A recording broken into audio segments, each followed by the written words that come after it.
ஆண்டவரும் இரட்சகருமா இயேசுவின் நாமத்திலே வாழ்த்துகிறேன். இந்த நாளுக்குரிய வார்த்தையானது ஏசாயா 45 அதிகாரம் 4வது வசனம்.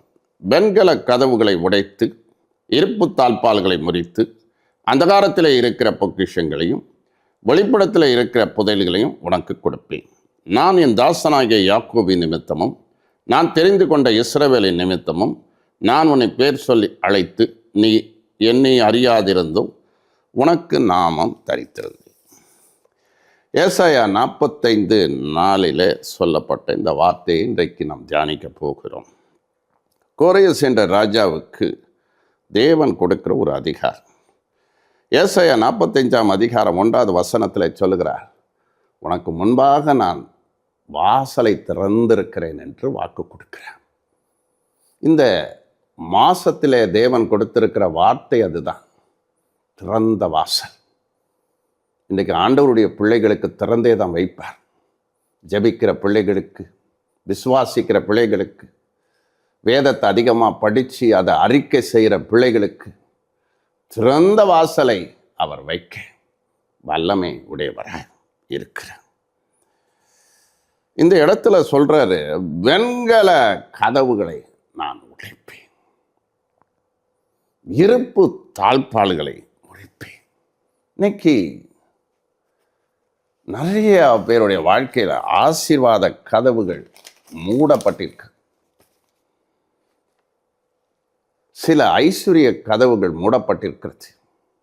சில பேருடைய வருமானங்கள் வருவதில்லை. ஃபைனான்ஷியல் டச் வச்சிருக்கான் பிசாசு. நமக்கு வர வேண்டிய சுதந்திரங்களை, நமக்கு வைத்திருக்கிற தேவன் வைத்திருக்கிற ஆசீர்வாதங்களை, சுதந்திரங்களை என்ன பண்ணுறான் சொல்கிறாரு, அந்தகாரத்தில் இருக்கிற பொக்கிஷம். அந்தகாரம் என்பது ஒரு power of darkness. Power of darkness.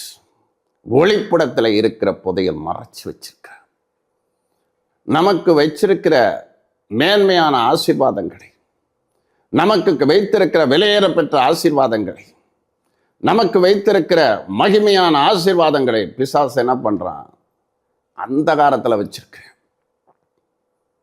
பிடிச்சு வச்சிருக்கிறான், தடை பண்ணி வைத்திருக்கிறான். அதனால தான் சொல்றாரு, முதல்ல வெண்கலம்னா உறுதி, இரும்பும் பயங்கரமானது.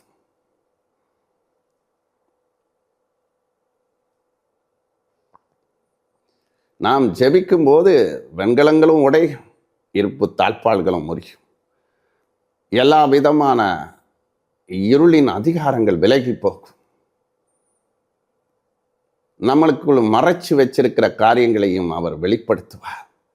ஒரு பக்கம் இது உலக பிரகாரமான ஆசீர்வாதம், ஐஸ்வர்யமாக இருந்தாலும் பொக்கிஷமும் புதையலையும் உனக்கு நான் கொடுப்பேன் என்று வாக்கு கொடுக்கிறார். இந்த பொக்கிஷம் புதையல் என்பது ஆவிக்குரிய ரீதியாய் சொல்வோம் என்றால் ஆவிக்குரிய ஆசீர்வாதங்கள், ரெவலேஷன்ஸ், வேத வசன பொக்கிஷங்கள், புதையல்கள், ஆவிக்குரிய புதையல்கள், கிஃப்ட்ஸ். அதை என்ன பண்ணுறான் சத்துரு, கிரியை செய்ய முடியாதபடி இன்னைக்கு தடை பண்ணி வச்சிருக்கிறேன், அந்தகாரத்தில் வச்சிருக்கிறேன். இன்னைக்கு நிறைய பேர் அந்தகாரத்தில் இருக்கிறோம். அது மட்டும் இல்லை, ஒளிப்பிடம் நான் மறைச்சு வச்சிருக்கிறேன். இன்னைக்கு ஆண்டவர் அதிலிருந்து நமக்கு விடுதலை கொடுக்க விரும்புகிறார். நம் வாழ்க்கையில் இருக்கிற தடைகளை எல்லாம் உடைப்பா. இந்த வெண்கலமும் வெண்கல கதவும் இருப்பு தாழ்பால் என்பது இது அடைக்கப்பட்டிருக்கும் வாசல். பிசாசு அடைத்து வைத்திருக்கும் வாசல்கள். எத்தனையோ சுவிசேஷ வாசல்களை இன்றைக்கு அடைத்து வைத்திருக்கிறார். எத்தனையோ ஊழிய வாசல்களை அடைத்து வைத்திருக்கிறார். ஊழியக்காரர்களுக்கு வருகிற சுதந்திரங்கள், ஆசீர்வாதங்களை அடைத்து வைத்திருக்கிறார். எத்தனையோ குடும்பங்கள்ல வெண்கல கதவுகளும் இருப்பு தாழ்பால்களும் இருக்கிறது. இன்றைக்கு எல்லாவற்றையும் இந்த நாளில் உடைக்க விரும்புகிறார். இது உடைய வேண்டும் என்றால் ஒரு காரியத்தை ஏசாயா 45:2 சொல்லுகிறேன். நான் உங்களுக்கு முன்பாக செல்லும் போது உங்கள் கோணலான வழிகளை எல்லாம் நான் செவ்வாய் ஆக்குவேன். நான் உனக்கு முன்னே போய் கோணலானவைகளை சபையாக்குவேன். ஆண்டவர் நமக்கு முன்னாடி போனாதான். கோணல் வழிகள் கோணலாக இருக்கிறது. பிசாசு எல்லாவற்றையும் கோணல் பண்ணி வச்சிருக்க, தாறுமாக்கி வச்சிருக்க, எல்லாவற்றையும் நேராக்குவார். அவர் முன்னே போகும்போது எல்லா கோணல் வழிகளும் சபையாக்கப்படும். நான் மும்பையிலிருந்து புனேக்கு ஒரு சமயம் சென்று கொண்டிருந்தேன். ஒரே டிராஃபிக். ஆனால் அந்த மும்பையை தாண்டின உடனே ஒரு ஹைவே ரோடு, பியூட்டிஃபுல்லான ஹைவே ரோடு. அந்த வால்வோ பஸ்ஸில் நான் போகும்போது அவ்வளோ அழகாக இருந்தது. ஸ்மூத்தாக போச்சு. அதுக்கு பிறகு நான் பூனே போய் சேர்ந்தது, அழகாக போய் சேர்ந்தேன். அது வரைக்கும் தான், பாம்பேயில் இருக்கிற வரைக்கும் தான் ஒரே டிராஃபிக்கு, எல்லாம் கோணல்கள். ஆனால் அந்த இதெல்லாம் கடந்து போன ஒரு ஹைவே ரோடை நான் பார்த்தேன். இன்றைக்கி எங்கே பார்த்தாலும் ஹைவே ரோடு இப்போ உருவாகிட்டு இருக்குது.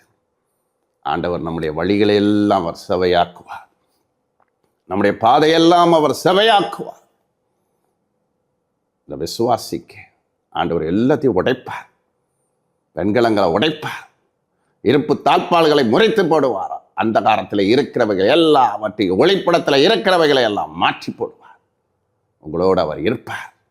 அதிசயங்களை செய்வார். நீங்கள் ஜெயிப்பீர்கள். வெற்றிகரமாக வாழ்வீர்கள். கர்த்தர் ஒவ்வொருவரையும் ஆசீர்வதிப்பார். ஆமென்.